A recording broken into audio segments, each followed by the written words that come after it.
Today we're going to be taking my sunroom from this to this. Well, actually, we've done majority of the sunroom up until this point. Really, we are just working on this accent wall, which was like a last minute decision that I did, and I'm so happy I did it right before we put our house on the market. And I wish I would have done it sooner because we have dogs and they go in and out through this room, and that's just a lot more durable and easy to clean than the walls. Anyway, first up, I did have to add back some of my baseboard. Now, you probably won't have to do this step because you probably already have baseboards, but I did change the floor out in here a while ago, and to be honest, I just did not put the baseboards back on for a long time. So we're totally going to ignore the holes in these walls because I was going to patch them with drywall, but my house is an older house, and for whatever reason, I could not get the right thickness of drywall to patch it, so we're just going straight over it. But you do want to measure, mark, and cut all of your wall panels. I did this as I went, but I did measure and use a laser level to mark the wall all around. Chances are your house is not super plumb and flush, even if you were in a new build. So you do want to cut a little bit of each off just to make sure that it doesn't look all like wonky and lopsided. And then I am using construction adhesive to put them on the wall. Now, you can totally also use brad nails. That would be a lot quicker and less messy. For me, I have 3 dogs who do not like loud noises. In particular, they are very scared of the sound that the brad nailer makes. They are, for whatever reason, like used to the saw. But yeah, if you have kids, if you're sensitive to sounds, I would just go ahead and use the construction adhesive. Some people like to do both. I think that's a little much, but to each their own. Do whatever you want to do. Now, these panels are awesome because they are reversible, and I can tell you all about that at the end.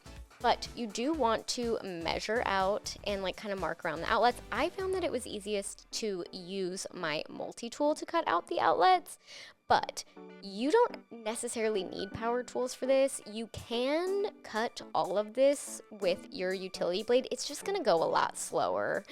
So you don't have to have all the power tools, but I would say I recommend it because it goes much more quickly. Personally, I found it really helpful to have some painter's tape on hand.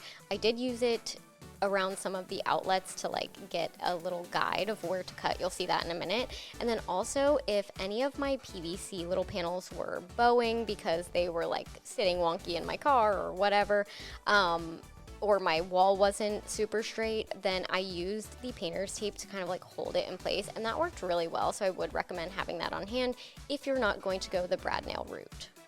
Now, these panels are awesome. They are reversible, so you can do the B-board side like I chose, or there is a shiplap side, and they kind of click together and hold in place. Now, I was able, like I said, to cut them with a utility blade if it was a smaller cut that I couldn't do with my circular saw, like a thinner cut. And the multi-tool was definitely also great to have on hand. Now, I have used a few different brands of these, and this one is my favorite. It seemed to be the thickest and honestly the most durable and easy to work with. So I would recommend these. I don't remember exactly the brand. I will link it, but it's from Lowe's. Then I did get the corresponding trim. I want to say it's the same brand, but it has a special cap, so it will go right over it, which was amazing. And again, I just put this on with some construction adhesive, but you can also totally use brad nails if that's your vibe. I should also mention that when you see me cutting something on the floor, I have Go Board under it, which is the waterproof membrane that I use for my shower, but it's a foam board. And so that protected between, my multi-tool and the floor while I was cutting. So if you want to grab that, it's actually pretty affordable, and you can just keep reusing it for projects like that. Totally up to you. Cut it in your garage, cut it wherever. Do your thing, chicken wing. Anyway. After that, I just went ahead and caulked all of the seams, so where the trim met each other, if there was any small gaps in between the panels, and then of course around the molding. Now, I went ahead and freshened up all of the caulking around my entire sunroom because I don't know why, but originally when I painted all of these windows and trim, I did not caulk anything, and let me tell you, caulking makes such a difference. It's super affordable and it's really easy. I mean, it is kind of time intensive, but it's super simple. So I would recommend having either like a damp sponge on hand, or I prefer baby wipes just because like they're easier to get rid of, and they don't like fill up as fast, to wipe either the excess caulk that you get from your finger or from your caulk tool, which I do like to use that when it's not like this ribbed texture, if that makes sense.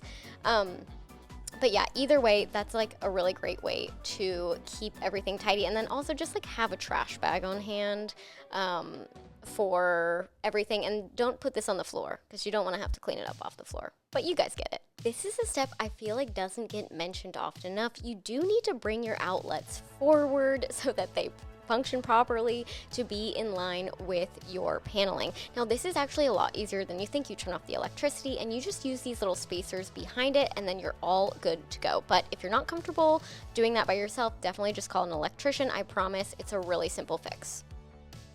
Then I went ahead and used my normal trim paint that I use in the rest of the house and painted everything.